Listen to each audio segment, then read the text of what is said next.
This thing's been sweet, but time for me to let her go. Um, I'm right now working a deal to sell this to buy a mini excavator.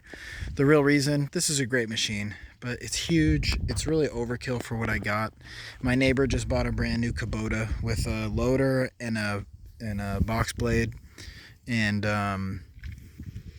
he's got a tractor and I've got a tractor.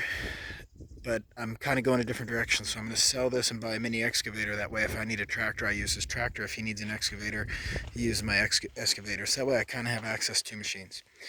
But what's this one's kind of a pain in the butt, because everything was working sweet until I went to sell it and the guy shows up and it won't move.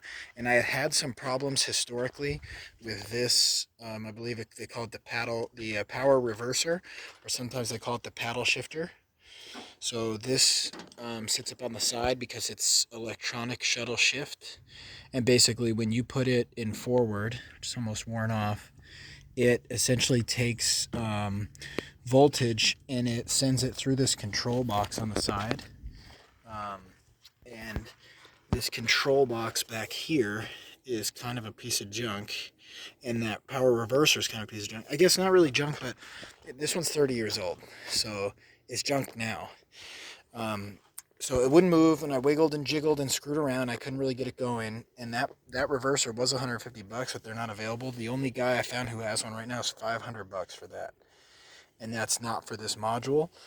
And they're both kind of trashed, and the harness is kind of beat. So check out what I did. I hope it helps somebody, because it took me a little figuring, and I don't have the manual with the wiring diagram. I have the manual with the fluids and mechanical specs, but I had to do a lot of testing. So, and take this for what it is. I'm a DIY guy. My background's automotive, so I make no guarantees on the longevity of this, but it's working for me, and it's working actually better than it ever did. So I came down here to this harness that goes into the case. That goes to the solenoid pack. Now, I'm not really worried about this button on the end of here. It's all trashed. I'm worried about being able to go forward and reverse. So I came down here to this harness and I did some testing, and these wires are shot, so this is just rough work to see if it's going to work. I really need to go through and heat shrink it. But I found this wire, which you cannot really tell the color on,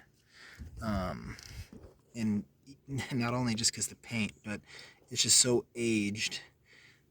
So I found this wire, and I found this wire, and basically these two wires are the power, you may say, the positive voltage supply for the two solenoids I need. I don't have the wire colors. I know somebody's gonna give me some crap, so if you would like a refund on this video, I will send you exactly nothing. But if you use a jumper, in my case I like a power probe, so if you use a jumper, right, and you start this machine and get it so it's safe if it moves a little bit, so however you do that, and you actually jump to these wires one by one, you'll find which one engages reverse, which was this one, and which one engages forward, which is this one. Once you know those two wires, separate those off. The next thing was coming into this big set of wires here. There was a positive that I was able to find, you know, just measuring, test light, voltmeter, whatever you gotta do. And I am gonna actually pull it out a little bit more. So give me 1 second. I kind of tucked it up to do a little test drive, which is how I know it's working surprisingly well. So there was all this junk in here. I don't even know that this relay's factory, but whatever, mine's got it.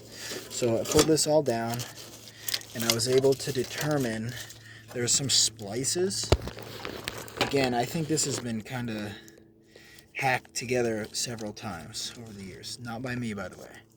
But I found one of these splices actually had positive, a voltage. So you find which one of these has a voltage using your test method.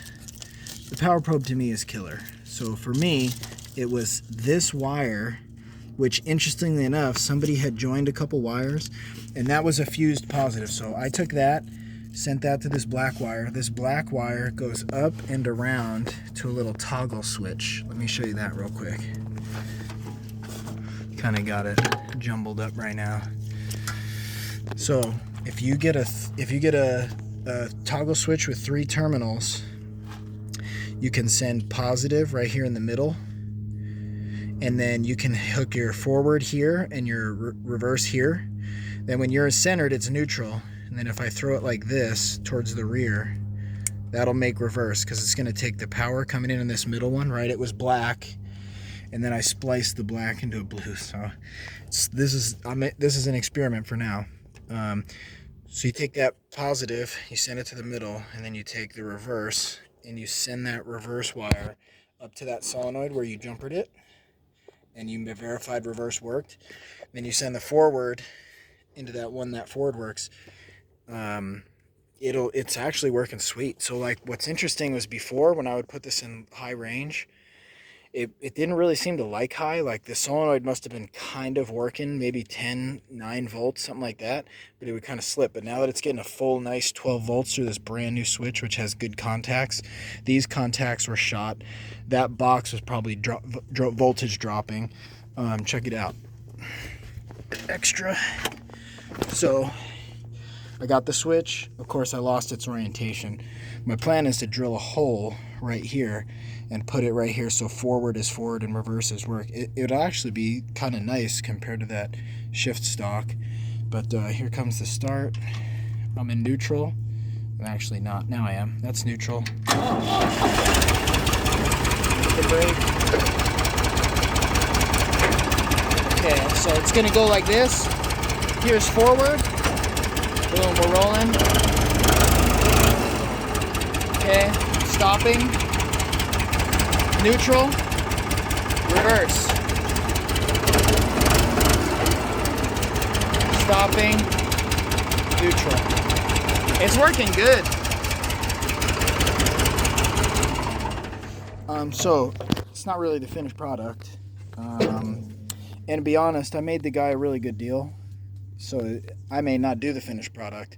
Because if I do the finished product, I could really charge him more money. He was going to buy it as is. I couldn't get it to move when he showed up. So we came up with a deal, and we're like, whatever, we'll jumper wires to get it up on the trailer. But now I'm giving it to him. He can verify 100% this transmission's solid. It was just this janky electronics that are 30 years old. So to me, this is more a safe bet. That's a pretty heavy-duty switch. So I believe this switch is rated for like 10 amps or more. I know that solenoid is not going to pull anywhere near 10 amps. So to me, I think this is going to be a really sweet fix. So don't know how common it is, but would help me if I knew a little bit about it. I wish I could give you wire colors. Sorry about that. I don't have a lot of wire colors, so you're on your own there.